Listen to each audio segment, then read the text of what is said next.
السلام عليكم ورحمة الله وبركاته. اللهم صل وسلم وبارك على سيدنا محمد وعلى آله وصحبه وسلم. ازيكم كلكم جميعا، يا رب تكونوا بأحسن صحة وأحسن حال. وحشتني كتير من الفيديو اللي فات. النهارده احنا عندنا خبيز يا جماعة، باجي عندنا خبيز عيش بلدي أو القرغفة البيتي البلدي. هنخبز كده في الفرن الطين اللي انتوا شايفينه ده. بسم الله ما شاء الله، يعني فيديو ممتع جدا جدا. خليكم معايا كده لآخر الفيديو، هتشوفوا فيديو ممتع. يعني بصوا، انا فاكر كده بايام زمان وايام البساطه وجو الطبيعه والحياه الحلوه دي، والخبيز الحلو والعيش اللي هتشوفوه حلو كده طالع من الفرن. اهم حاجه قبل كل حاجه ما تنسوش ام محمد بالاعجاب، واللي بيشوف قناتنا لاول مره يشترك لنا فيها ويفعل الجرس ويضغط على كلمه الكل علشان اي جديد احنا ننزله يوصل على طول. احنا قناتنا قناه ريفيه، محتوانا ريفي، اي حاجه بنقدمها في قناتنا فهي ريفيه. بنتكلم بقى عن حياة أهل الريف والتراث القديم وجداتنا ازاي كانوا عايشين وشغلوا مع الكانون وفرن الطين والحياة البسيطة الطبيعية، حياة أهل زمان اللي كلها رضا. فطبعا أنا جايبة معاكم هنا كده، جاية معاكم من أول الخبيز على طول. عايزة بس أقول للناس تخيلت لي جديد، والناس اللي معايا من زمان، واللي كنتوا كلكم عارفوا من فوق، شرفتوني ونورتوني. بشكر أي حد يعمل لي إعجاب، أي حد يكتب لي تعليق حلو ويشجعني فيه. فبصوا، طبعا انا عجنت معاكم العجين قبل كده كتير وجربت معاكم كتير يعني بصوا، عملت حاجات كتير على القناه، العيش والحاجات دي والعجين وتجرسه كله. بس النهارده انا جبته كده عندي من الخبيز على طول، لاني نظرا بقى لمساحه التليفون، لان والله مررني انا يعني يا الفيديو ينزل يا منزلش، كل ما اعمل صوت عليه يمسح الصوت ومش عارف يصدر الاستوديو خالص خالص. وربنا يسترها بقى. فبصوا، وجبت كده من اول خبيز. طبعا انتوا عارفين انا اول حاجه بعملها بعد ما بسخن البلاطه، بمسحها مسحه حلوه كده بفوطه كده وشويه ميه، واحط الفوطه على النشو وامسحها مسحه حلوه. برضو دي انا ما جبتهاش معاكم.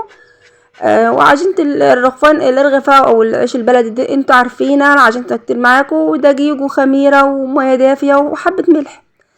طبعا الخميره بتحطها حسب كميه الدقيق اللي انت تحطيها. الوقت الجو شتاء، فالعجين بياخد كمية خميرة أكبر. يعني أنا اللي عجنتهم دول كان يعني حوالي كيلو. أنا بكترش، انتوا عارفين أنا مش بكتر، لأني أنا طبعا أنا عندي أنا بخبز على طول. يعني بصوا الفرن ما بياخدش وجود ولا أي حاجة. الفرن ده انتوا عارفين أنا كنت عاملاه معاكم على القناة قبل كده وعاملة برضو الفرن الكبير.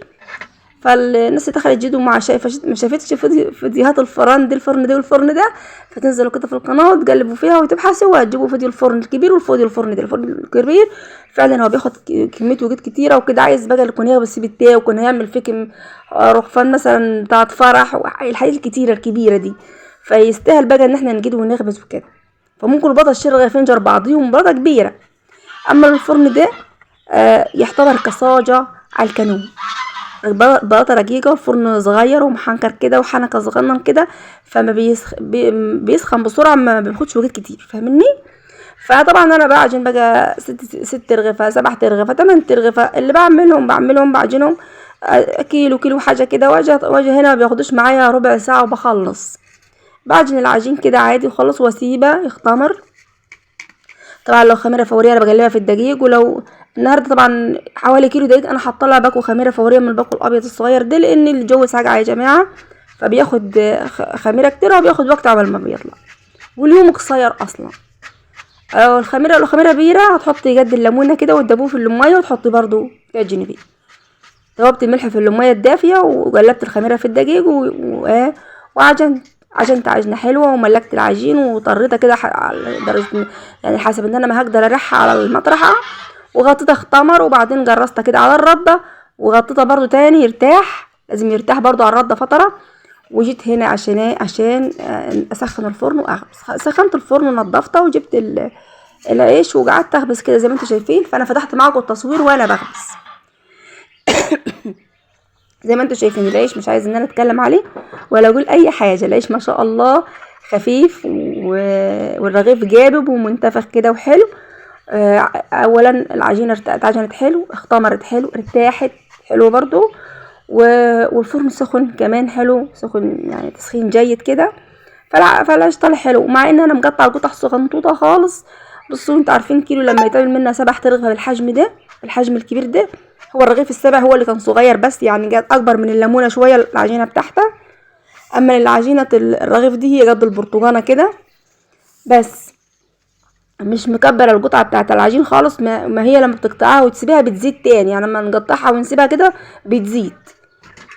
ما شاء الله، يعني ربنا بيبارك في العجين. التعجيني بايديكي في البيت دي بيبقى فيه بركه انا مش قادره اوصف لك البركه بتبقى قد ايه، يعني على قد الدقيق بيبقى قليل والعجينه قليله في ايديكي، انا مش متوقعه. انا وانا بعجنها كده بقول ده هتيجي 3 رغيف ولا 4 رغيف، ما شاء الله بلقاها عملت 7 رغيف ما شاء الله. ورغفه كبيره زي ما انت شايفه، يعني شايفه المطرحه كبيره قد ايه. انا بملاها، مفيش غير الرغيف الصغير الاخراني خالص هو اللي كان صغير كده وكان زي العسل. بسم الله ما شاء الله، كان حلو. هتشوفيه في اخر الفيديو، هتشوفيه في اخر الخبيز يعني. الرغيف الصغنن حلو جدا يعني، بسم الله ما شاء الله. فالعيش مش محتاج، هو زي ما انتوا شايفين كده زي العسل زيكم اهو، بسم الله ما شاء الله، حلو زيكم.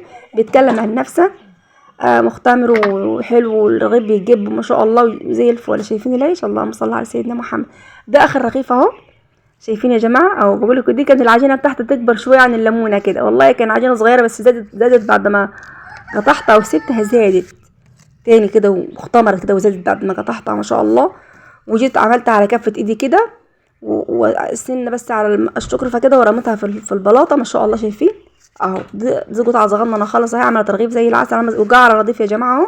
الناس اللي بتقول البطاطين تخلي القعر العيش مش نظيف، والله نظيف جدا وحلو. فبصوا دي كده انا كنت خلصت، كان اخر العيش اهو. طبعا ايه، هما اتعودوا بقى اليوم اللي يكون عامله فيه عيش سخن زي كده يقولوا اتهنين العيش بالزبده علشان ناكله بالجبن. فطبعا انا مو بيريحوني، يعني بدل ما اقوم اعمل طبيخ، اعمل حاجه، اعمل بدنجال، اعمل ما اعرفش ايه، اعمل اي حاجه جنب العيش ده، فبرتاح بصراحه يعني. فبيجيبوا لي الزبده كده ولكن طبعا انا بقى الزبده لما بفرغها من الجربه يا جماعه بعملها كور صغيره احتاجات البيت مثلا احتاج كوره كده للرز صغنونه كده، للبصله دي بقى كنت خلصت الكور الصغيره، راحوا جابوا لي الكوره كبيره كده. دي كور انا عاملاها كبيره كده، ببقى عاملاها وزنها يعني، وحطها كده ايه بعيدة عن احتياجات البيت، يعني احتاجناها بنجيبها، ما احتاجناش هي موجوده في التلاجة. ما شاء الله بقى زبده لما تحط في التلاجة بتجمد، الجو ساقعه بتجمد كده، بتبقى مجمده، فهم ما يعرفوش يقطعوها، عايزه عشان تتقطع عايزه سكين. فعملت منها كده، هنت منها، والباقي سبتها في الصحن كده، حطها في التلاجة تاني. بسم الله ما شاء الله، كنت بحطها في الفرن عشان تسخن. العيش كان سخن بس عشان السمنه يعني كانت متلجه خالص يعني. فبصوا يا رب يكون بقى فيديوهاتنا بتعجبكم. كان الفيديو بتاعنا يا جماعه، احنا كنا عيش مدهون بجبنه وطبعا يوم البغ بسيبكم ببقى مرتاحه بصراحه، يعني برتاح في بحبوا هم العيش المدهون بالزبده. ودي كانت العيش اهو، بس ان شاء الله بيتكلم عن نفسه، ودهنا وكلنا. ويا رب يكون عجبكم بقى حياتنا البسيطه ومطبخنا البسيط وفرننا ودنيتنا البسيطه دي والحياه الطبيعيه دي، ونكون بفكركم كده بايام زمان. واترككم في رعايه الله، والسلام عليكم ورحمه الله وبركاته، مع الف سلامه.